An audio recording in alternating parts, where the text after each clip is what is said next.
Oi, gente, tudo bem? Estou aqui novamente para continuarmos o nosso papo sobre o TDAH.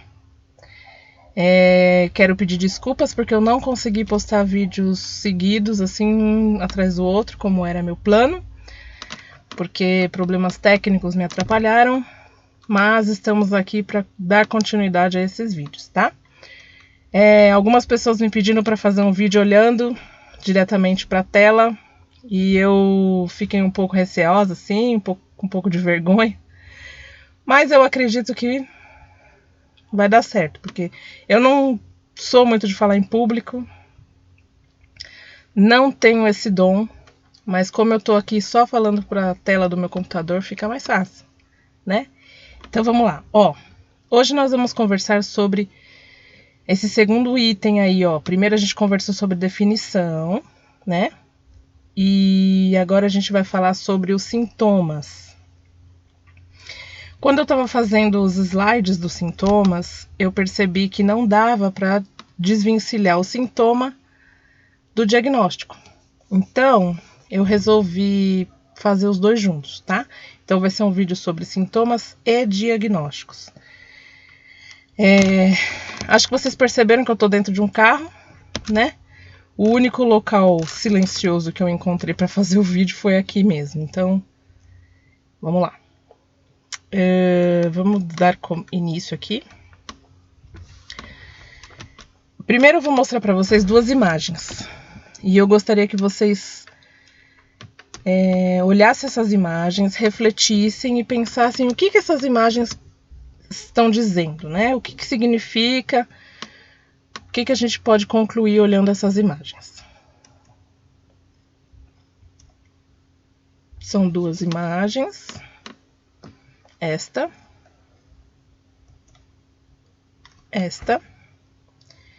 E aí,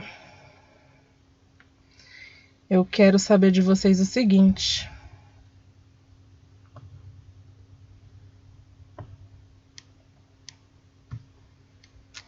Vocês estão aí observando, né? Duas crianças.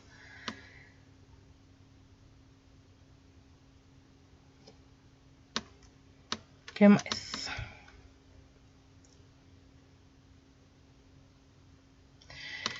Quando a gente vê essas duas imagens, a gente logo pensa em duas palavras, né?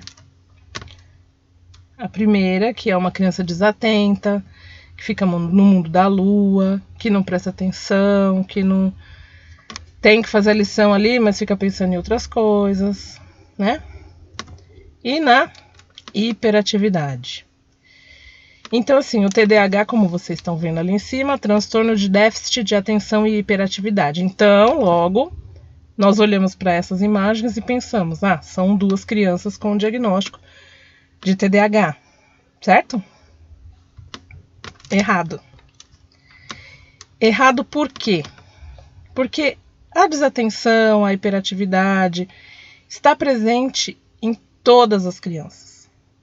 Toda criança que não está fazendo uma coisa que ela gosta, uma coisa divertida e animada ali, ela acaba pensando em outras coisas, ela muda de foco rapidamente, né? A criança também pode ser agitada, aquelas criancinhas ligadas no 220, né? Nós, mães e professoras, já conhecemos bastante mães, pais e professores, já conhecemos bastante essas duas características aí, né? Então, assim, a desatenção e a hiperatividade são duas características comuns de toda criança, né? Toda criança pode ficar agitada, toda criança pode ficar desatenta. Mas aí a gente pensa, poxa, se toda criança tem essa característica, como que a gente vai diferenciar uma criança com TDAH e uma criança que está só sendo criança, né? Tanto é que eu até pensei o seguinte, existem somente 2 momentos em que as crianças em geral estão quietas, certo? A gente deve conhecer bem, né? Tá muito quieto, o ambiente tava ali, a criança tava ali brincando, de repente silêncio. Você vai ver, tá onde? Fazendo uma arte, né? Pintando uma parede, desenhando ali com a canetinha na parede, ou mexendo ali no papel higiênico, na farinha de trigo lá do armário, né? Esse é um momento em que a criança tá quieta, porque ela tá explorando e aprontando alguma, né? E outro momento que a criança fica quieta é quando ela tá doente. Então vocês podem concordar comigo? Criança está sempre em movimento. Criança está sempre pensando em alguma coisa, elas são sempre muito criativas, né? Então estão sempre fazendo alguma coisa, nunca estão quietas. Se estão é por causa desses dois motivos, não é? Tenho certeza que todo mundo já passou por isso. Agora, a pergunta que eu fiz: como que a gente vai distinguir qual é o sintoma do TDAH e qual é a característica comum da criança? Esse vídeo é exatamente para trazer um pouco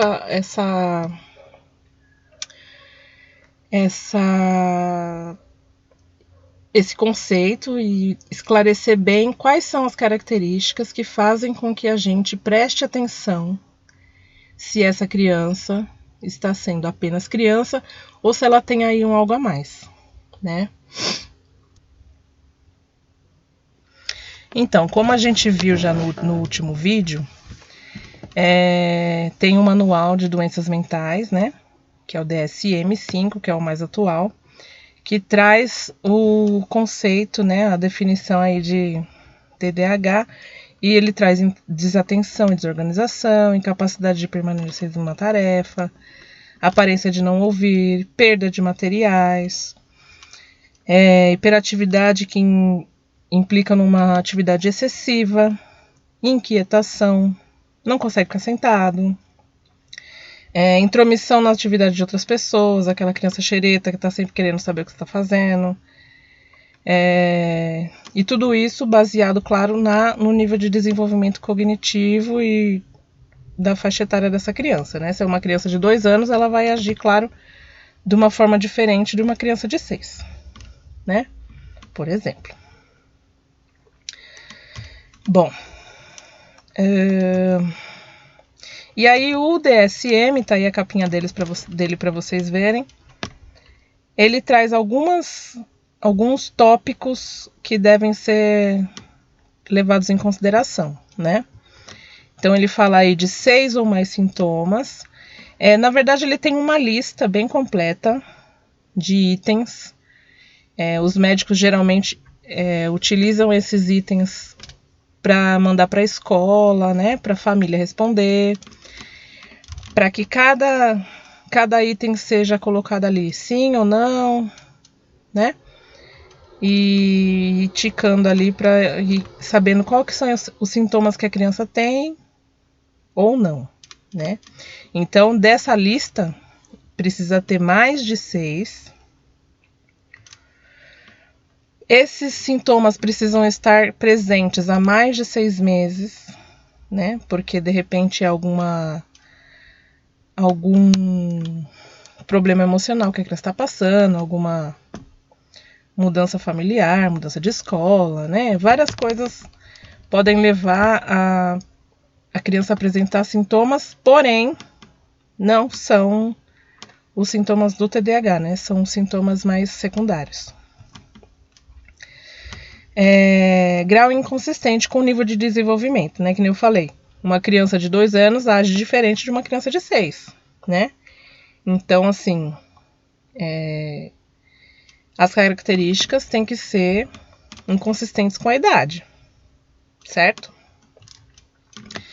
E tem que ter um impacto negativo. Lembra que eu falei no outro vídeo? Grande impacto familiar para o indivíduo e para a sociedade. Então, assim, tem que ter um impacto negativo na vida escolar, ou social ou profissional dessa pessoa para ser considerado um TDAH, né? Porque se não tem impacto negativo, não precisa de tratamento, né? Ele consegue ali contornar de outras maneiras. Também esses sintomas têm que estar presentes antes dos 12 anos, antes era antes dos 7 anos, mas aí aumentou essa idade aí. Então, esses sintomas têm que estar presentes antes dos 12 anos. Eles têm que aparecer em mais de 2 ambientes, né? Por exemplo, na escola e no ambiente familiar. Porque se ele aparece só na escola, então provavelmente é um problema ali da metodologia, né? Da escola, das regras da escola, que a criança geralmente talvez não consiga ali cumprir.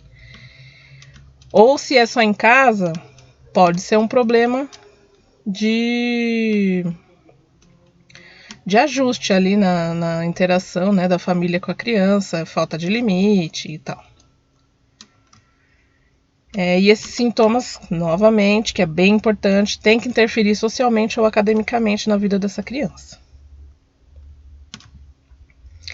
E antes de se pensar em TDAH, precisa se descartar alguns outros transtornos, por exemplo, esquizofrenia, um transtorno psicótico, um transtorno mental, diversos outros sintomas aí de outros transtornos, que isso sobrepõe o TDAH. Então, a gente, se tem aí a suspeita de esquizofrenia, não vai se dizer que a criança é TDAH, né? Porque isso, uma coisa sobrepõe a outra.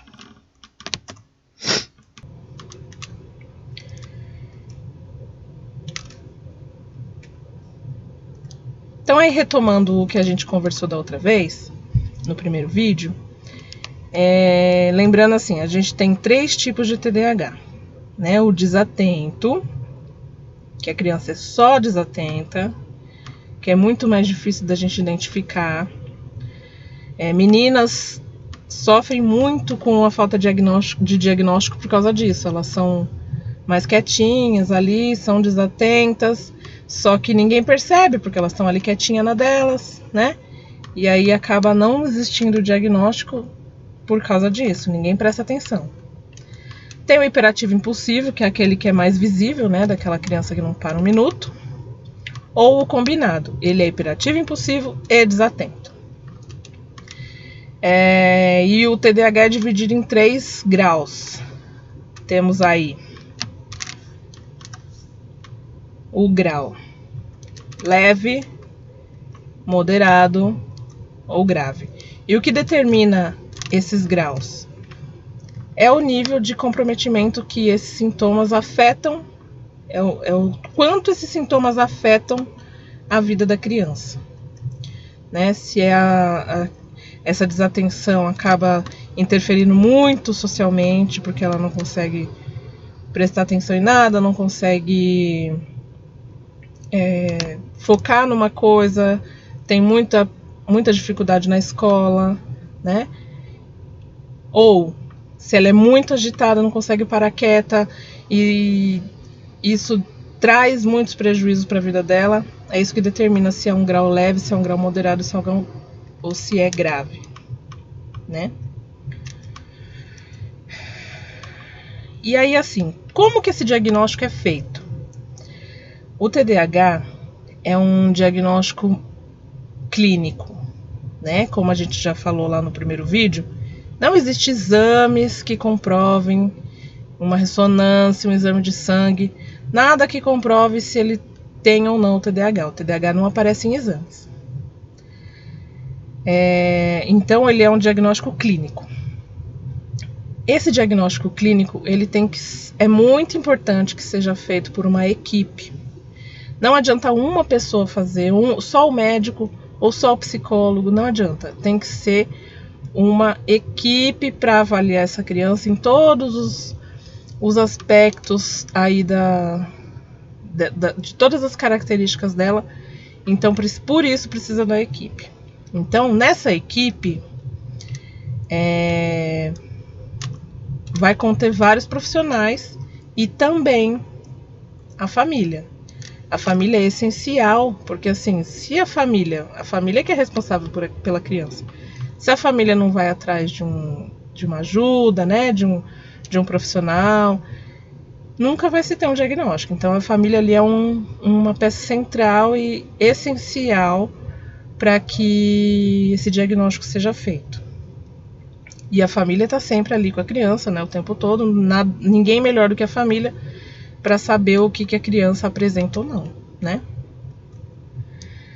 Aí tem o psicólogo, né? E aí eu incluo a avaliação neuropsicológica, que é uma avaliação feita exclusivamente para detectar se a criança tem são vários testes que são feitos por neuropsicólogos, que é uma especialização da psicologia. E essa avaliação é feita por ele, né? Dura várias sessões.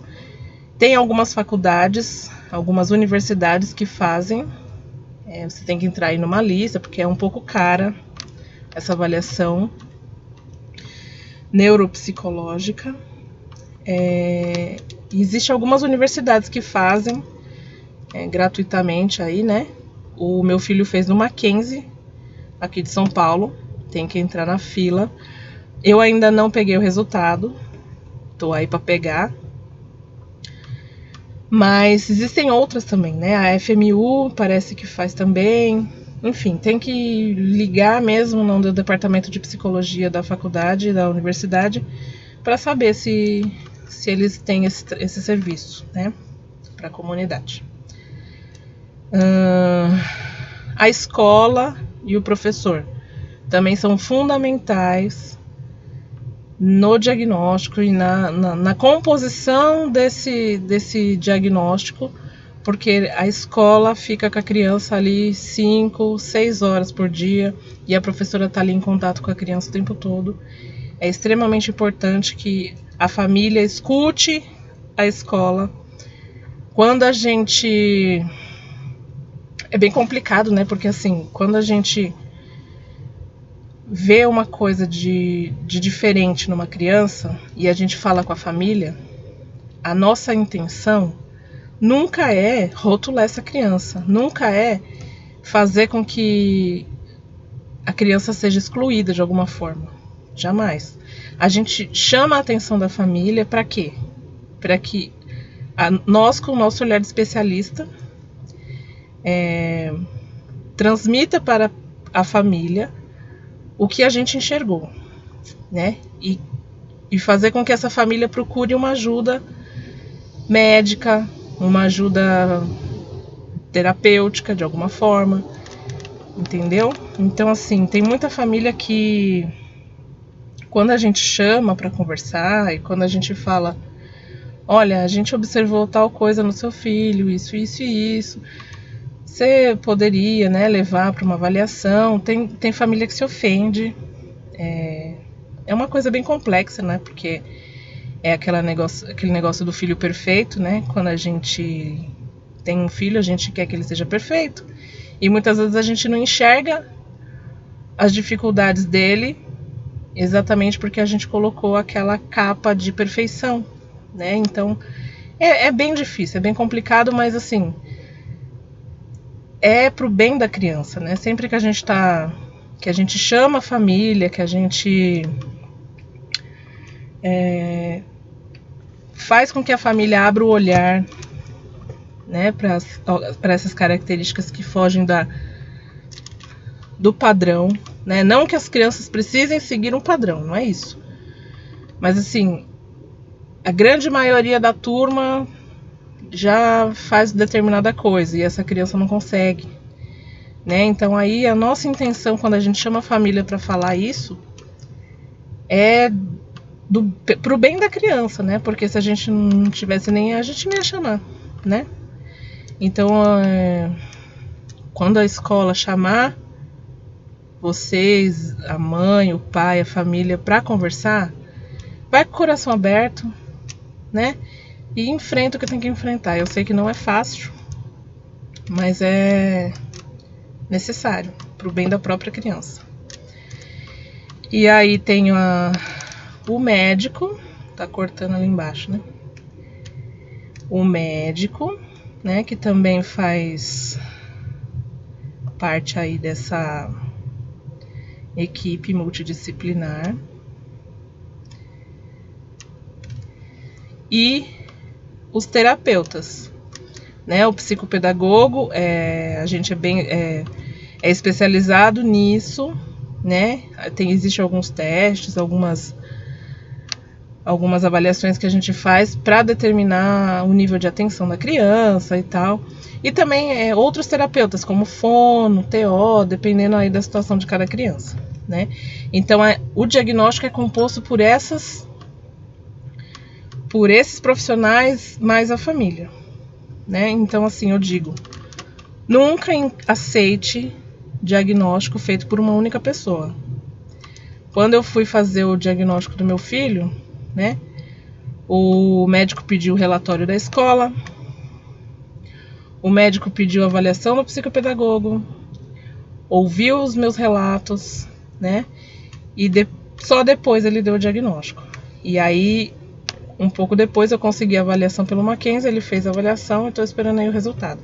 Então, assim, é um conjunto de coisas que é extremamente importante que seja feito. Que essa equipe seja uma equipe competente, né? Não adianta ser uma equipe que não sabe o que está fazendo, né? Então, é isso.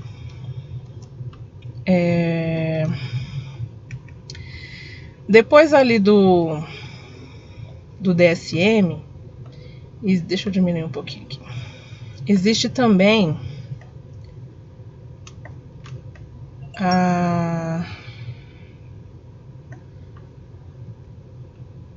o CID-10. CID-10 é o Código Internacional de Doenças. Então, o TDAH está ali descrito também. Ele entra ali na parte dos transtornos hipercinéticos, né? O número do CID do TDAH é F90. E ele traz também um resuminho aí de algumas características que devem estar presentes para que esse diagnóstico seja dado, né? Então, aí ele cita falta de perseverança nas atividades que exigem um envolvimento cognitivo. O que é isso? É aquela atividade que a criança precisa pensar muito, precisa ficar muito focada e concentrada. Eles geralmente não fazem, né? Se desvencilham e não gostam mesmo. É uma coisa que eles evitam muito.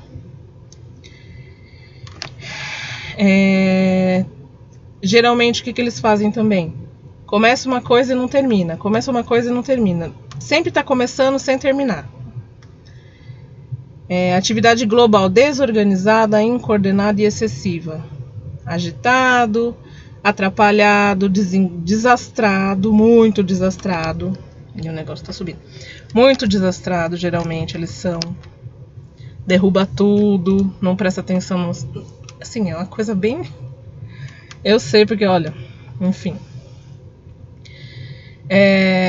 Elas são frequentemente imprudentes e impulsivas. E isso acaba levando o quê? Acidentes. Criança que se machuca muito, cai toda hora. Elas geralmente também têm problemas disciplinares. Mas por quê? Não porque elas estão ali desafiando, né? Não, que nem está escrito aí, não que seja por desafio deliberado. Eu não quero cumprir essa regra. Mas é porque a impulsividade faz ela fazer coisas antes de pensar. Então,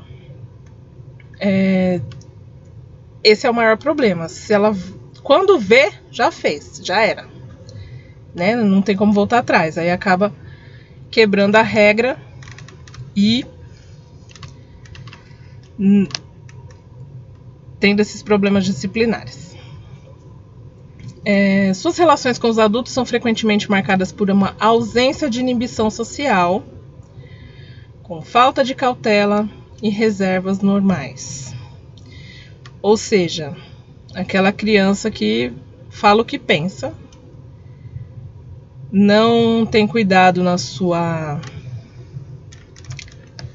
seus atos, vai lá e faz, porque é impulsivo, né? E isso acontece também com as outras crianças. Eles acabam sendo impopulares com as outras crianças exatamente por causa disso, porque ele não pensa antes de fazer, né? E criança é cruel. Se eles não gostam, eles isolam mesmo. É uma característica assim da maioria das crianças. E o que isso acaba levando? Acaba levando a pouca sociabilidade e, consequentemente, uma perda da autoestima. Ou seja, nenhuma criança quer brincar comigo, então não sirvo para nada. E acaba a autoestima dele vai diminuindo cada vez mais. É bastante comum também a criança com TDAH se juntar ali, se relacionar com crianças com idade menor, né? Por exemplo, sei lá, uma criança de 8 anos prefere brincar com uma criança de 5, porque ali o nível acaba sendo meio parecido, né? E aí eles se identificam mais e geralmente brincam com crianças mais jovens. Esse é o resuminho aí do CID-10. Agora sim, vamos ao que interessa.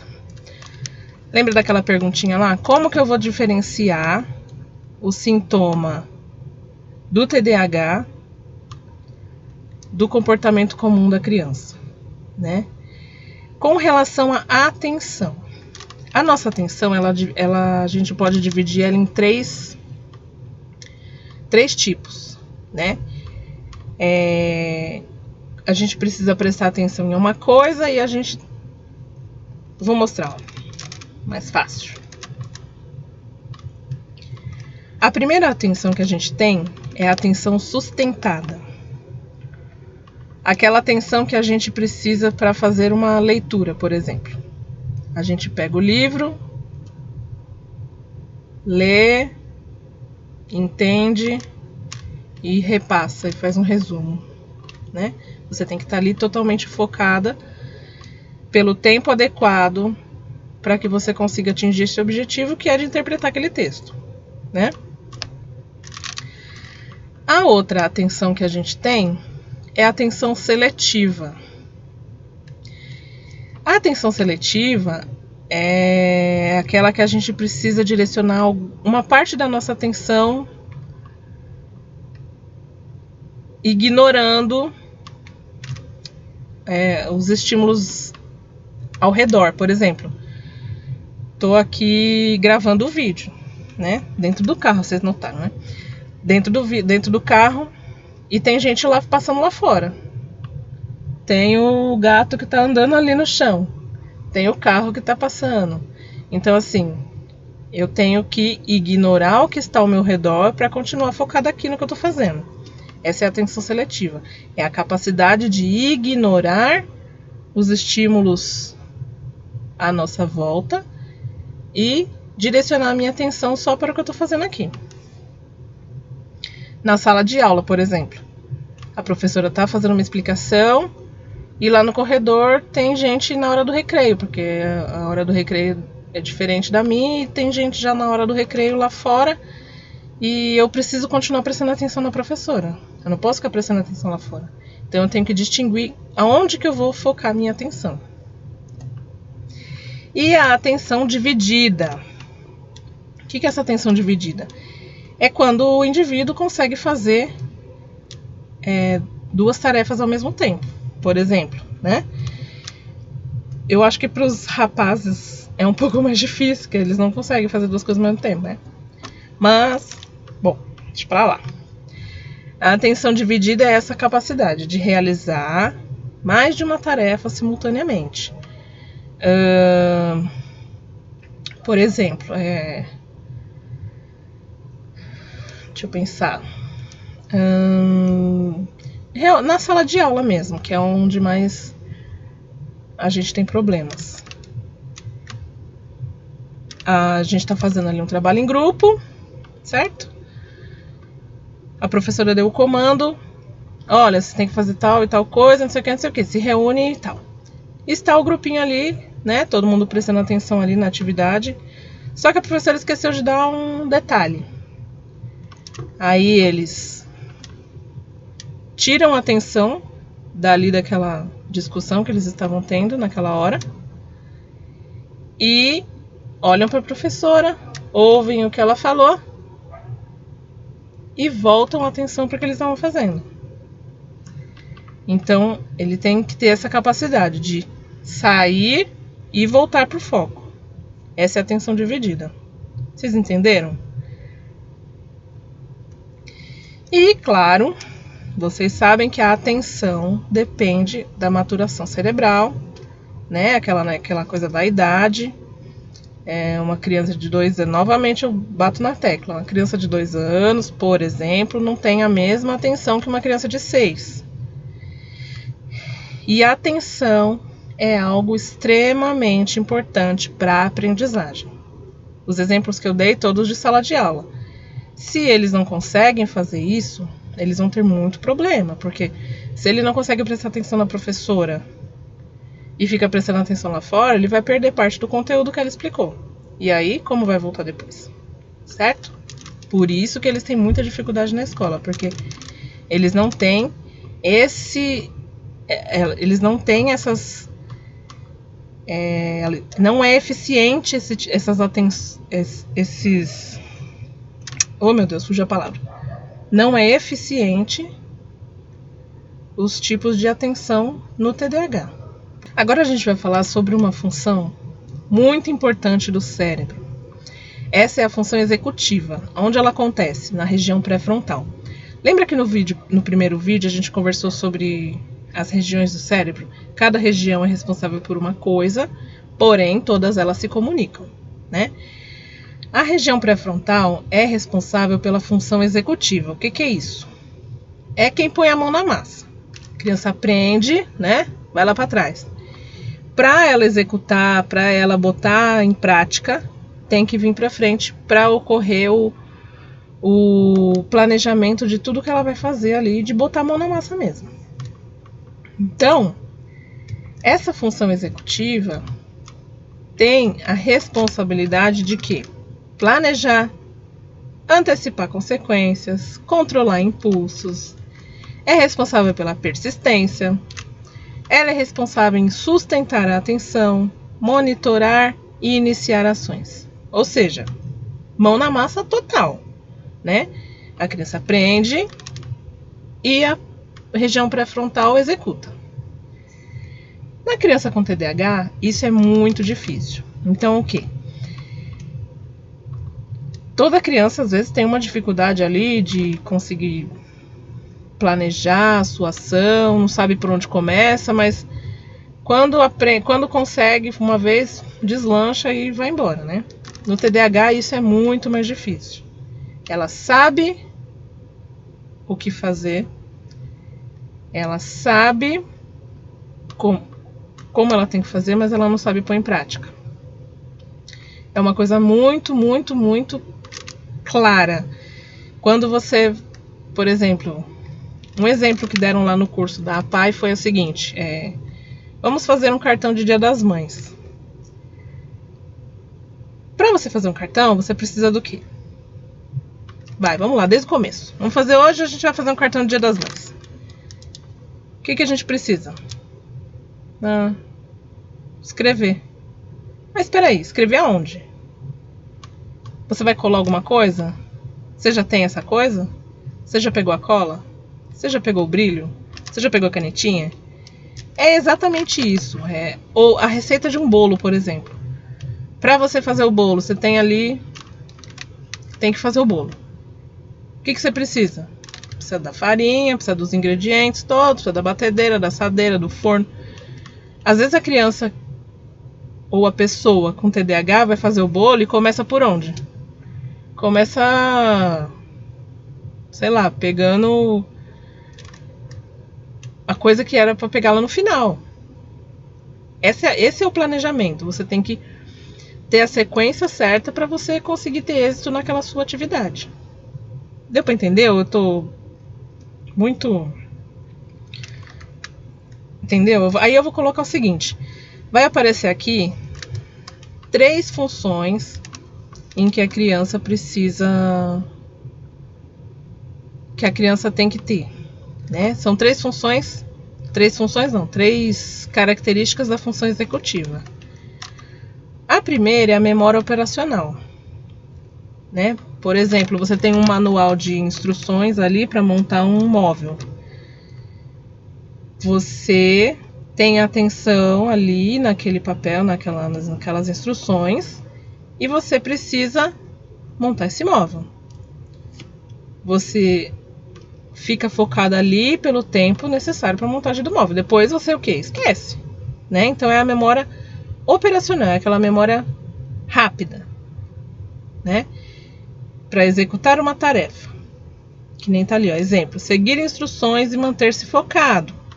É relacionado à aprendizagem e raciocínio. Então você tem que estar ali com aquelas informações em mente e depois tudo bem você esquecer dela. O controle inibitório. O que é isso? Controle inibitório é a capacidade de frear uma resposta automática ou um comportamento automático. Que nem eu falei, é aquela criança que fala o que pensa, que faz o que dá na telha, porque ela não teve a capacidade de controlar as suas ações, né? Ela, por exemplo, um coleguinha pegou ali um brinquedo dela. Ela sabe que não pode bater, que não pode empurrar o amigo. Mas o impulso dela foi muito mais forte. Ela não teve controle e ela foi lá e empurrou o coleguinha porque ele pegou o brinquedo. Ou ela quer descer do brinquedo, ela quer descer ali da casinha ali do parque. Ela quer descer. Só que o que ela faz? Ela pula. Em vez de ela... Não, deixa eu descer pela escada, porque se eu pular aqui eu vou me machucar. Não, isso não existe no TDAH.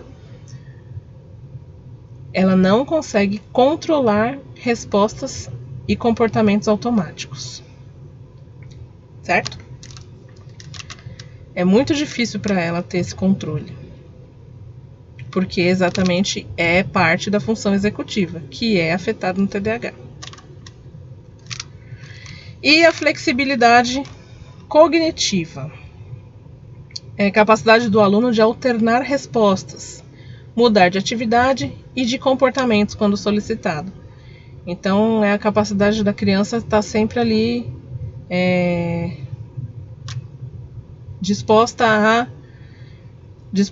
ela está sempre pronta para mudar de atividade se for o caso, certo? Por exemplo, tem um jogo, eu estava aqui pensando um exemplo. Lá na PAI, o professor deu um jogo pra gente que é assim, tem três dados, né? Um de cor, um de forma e um de tamanho. Você joga, e tinha várias peças no chão, né? Peças variadas com cores, tamanhos e formas diferentes. Jogava os dados, aí tinha um de número também, por exemplo. Aí jogava os dados. O dado de número caiu 2, o de tamanho caiu grande, cor vermelha, cor, tamanho e forma, quadrado. Então, quadrado, grande, vermelho. Quantos? 2. Então, aí tinha que rapidamente pegar essas formas ali no chão. Aí, joga o dado de novo. Muda completamente a situação. Aí é triângulo amarelo, 5 pequeno. Então você tinha que pegar 5 triângulos amarelos pequenos. Então, assim, é a mudança de pensamento, né? Você tem que fazer uma coisa, daqui a pouco você tem que fazer outra coisa, daqui a pouco você tem que fazer outra coisa. Essa é a flexibilidade cognitiva, vocês estão entendendo? Deu para entender? O que vocês não entenderem, por favor, coloquem aí nos comentários. Eu vou tentar responder com o meu humilde conhecimento. Se eu não souber a resposta, eu vou atrás, tá? Essa é a minha intenção, é levar conhecimento para vocês compartilharem com mais pessoas e cada vez mais pessoas terem o conhecimento sobre esse transtorno e ajudar cada vez mais crianças, mais pessoas, ou a si próprio. Às vezes as pessoas falam, nossa, tô me vendo aí. Fala a verdade, né?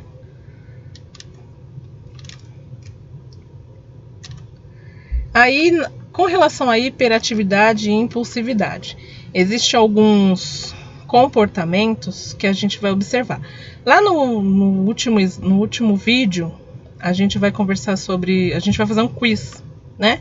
E eu vou colocar todos os itens que tem lá no DSM para vocês lerem e ir ticando, né? Sim, não, às vezes, pouco, muito, né? E através desse quiz você vai saber se você precisa ou não se preocupar aí com seu filho, com si próprio, com seu aluno, né? Se ele precisa ou não de um atendimento para investigar se é ou não um TDAH. Então aqui eu trouxe alguns itens que são exatamente lá do... É um instrumento que se chama Snap,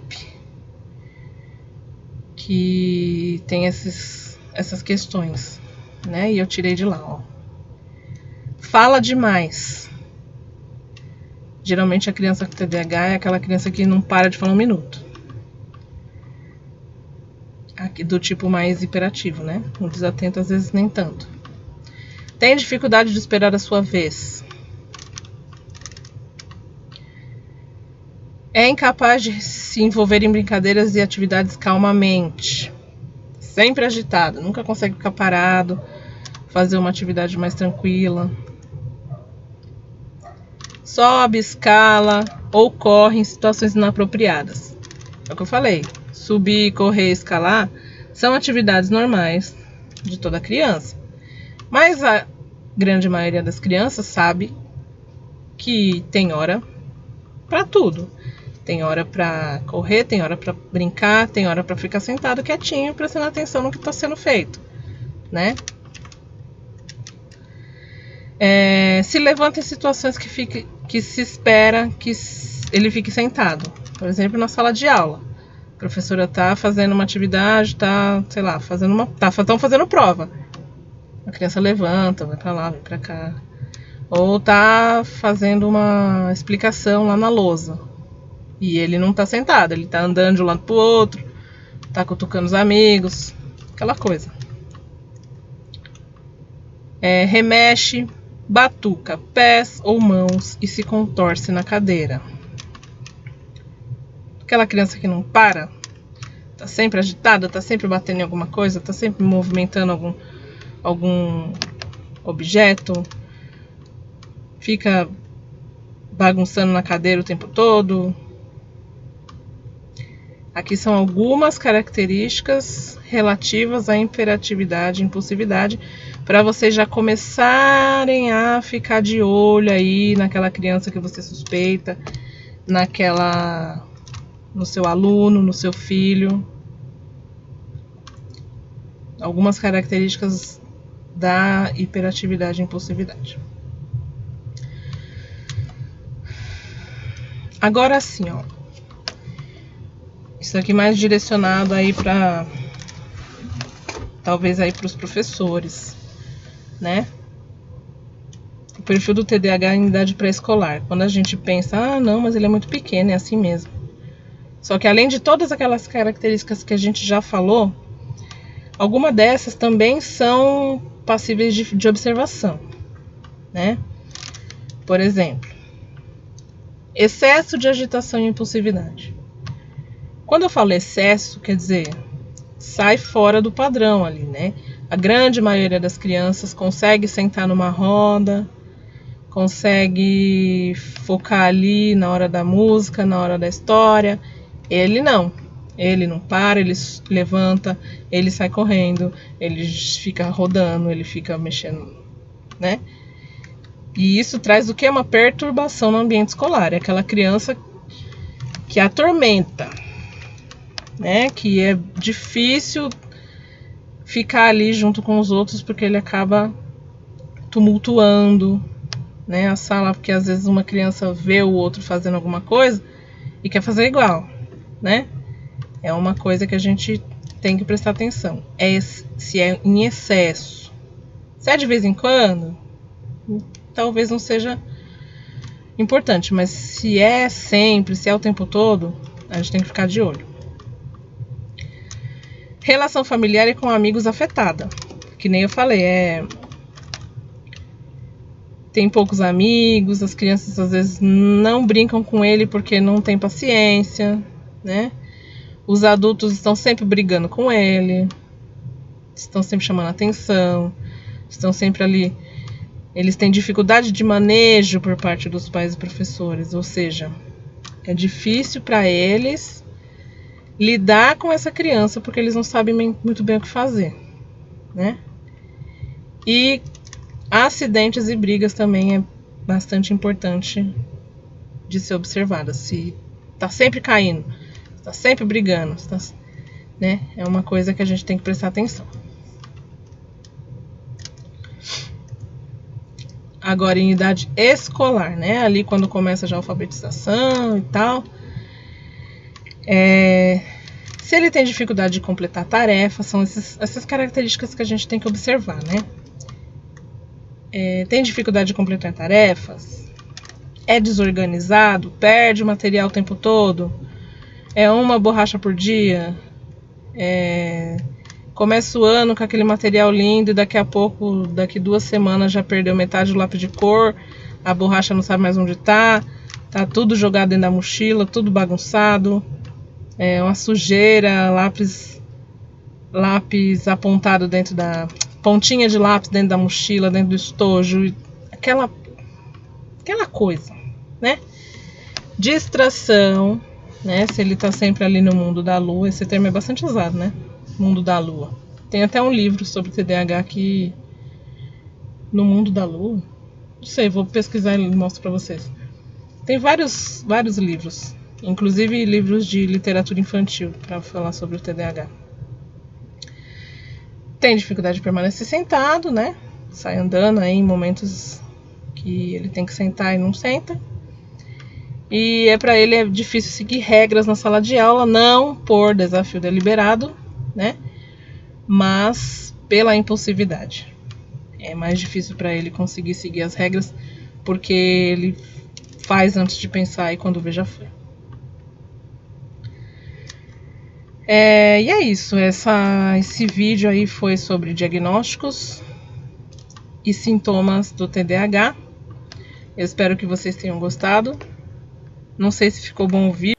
Espero que vocês tenham gostado. Nosso próximo vídeo é sobre abordagem terapêutica. Até a próxima. Beijo!